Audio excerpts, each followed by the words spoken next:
Nestled in the lush green hills of northern Turkey lies a hidden gem. A town where time stands still, where cobblestone streets echo with the whispers of centuries past, and where the architectural soul of an empire lives on. This is Safranbolu, a UNESCO World Heritage Site, and one of the best preserved examples of traditional Ottoman urban architecture in the world. Welcome to our deep dive into the rich history, cultural legacy, and present-day identity of this fascinating town. Long before it gained global recognition, Safranbolu was already a place of strategic importance.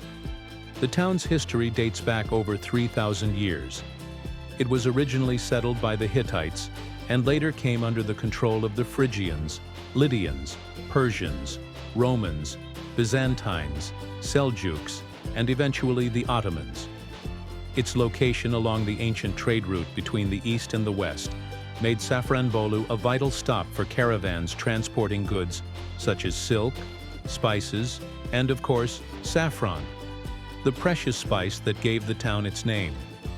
The name Safranbolu is believed to derive from the word saffron, Turkish for saffron, and the Greek suffix polis, meaning city.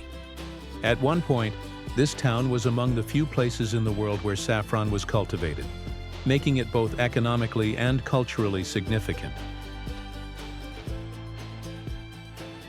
Under Roman rule, Safranbolu was known as Theodoroupolis, named after Emperor Theodosius. It was during this period that the town began to gain prominence as a provincial center. Roman infrastructure, roads, aqueducts, and public buildings helped lay the groundwork for future development. With the fall of the Roman Empire, Safranbolu became part of the Byzantine Empire. The region remained Christian for centuries, and several early Christian structures were built during this time. While few Byzantine buildings remain today, the legacy of this era survives in archaeological traces and local folklore. The 11th century brought a major turning point.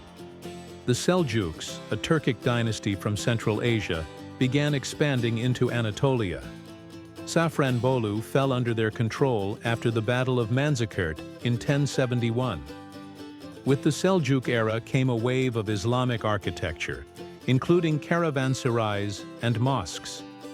One of the earliest Islamic structures in the area is the Köprülü Mehmet Pasha Mosque, which, although rebuilt in the Ottoman period, has roots going back to the Seljuks.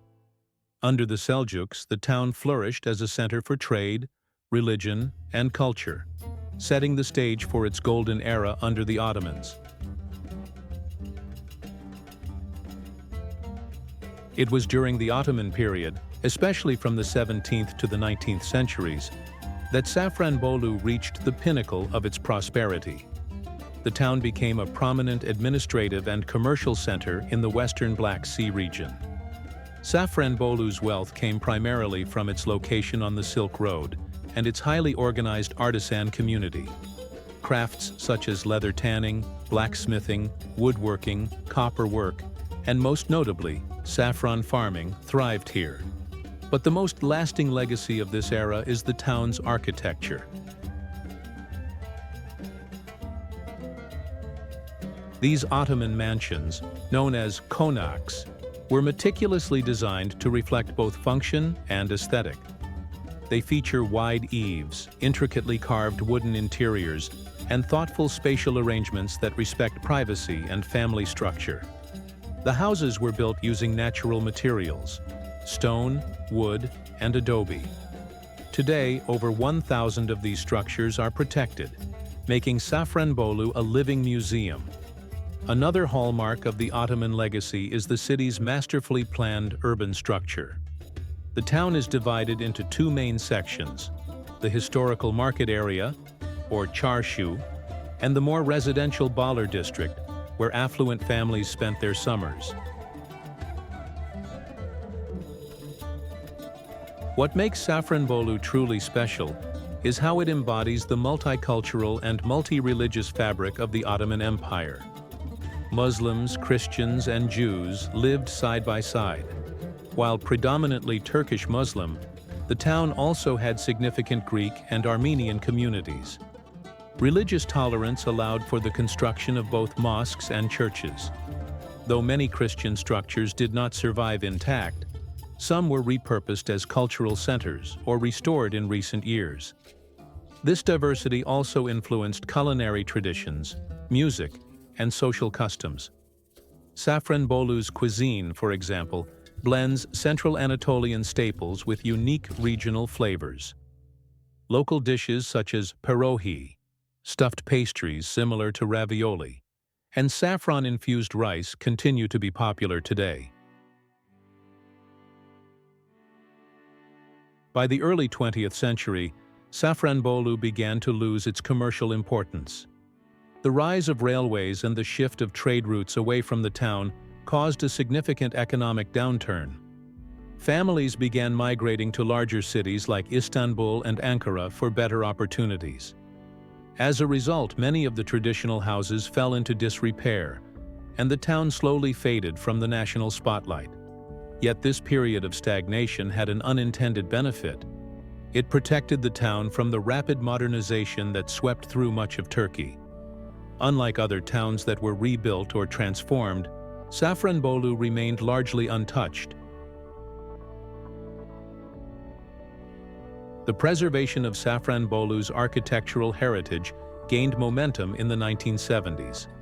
Turkish historians, architects, and conservationists recognized the town as a unique example of Ottoman urban planning. In 1994, Safranbolu was officially designated a UNESCO World Heritage Site. The decision cited the town's well-preserved urban fabric and its significance as a model of Ottoman-era civic planning. Since then, significant restoration work has been carried out with support from international organizations and the Turkish government. Many historical houses have been converted into boutique hotels, museums, and cultural centers, breathing new life into the town while maintaining its soul.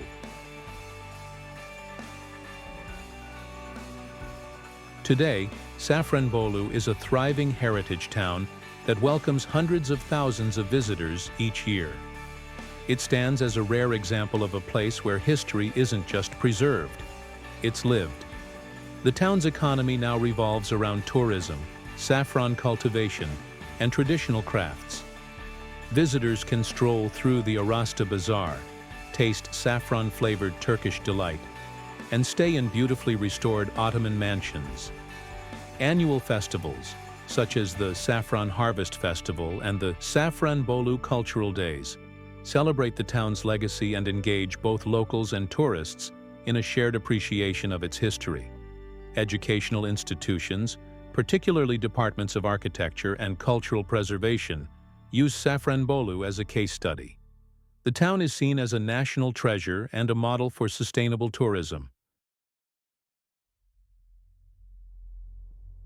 Yet Safranbolu is not without its challenges. Managing the influx of tourists while preserving the town's character is a delicate balance.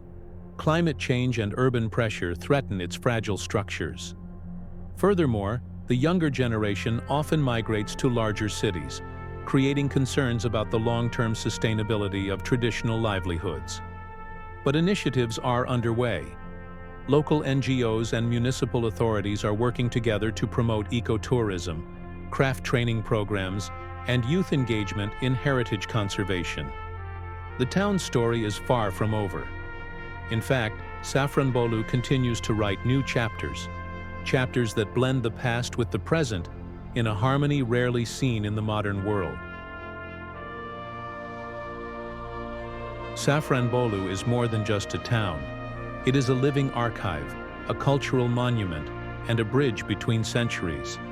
It reminds us that progress does not have to mean erasing the past.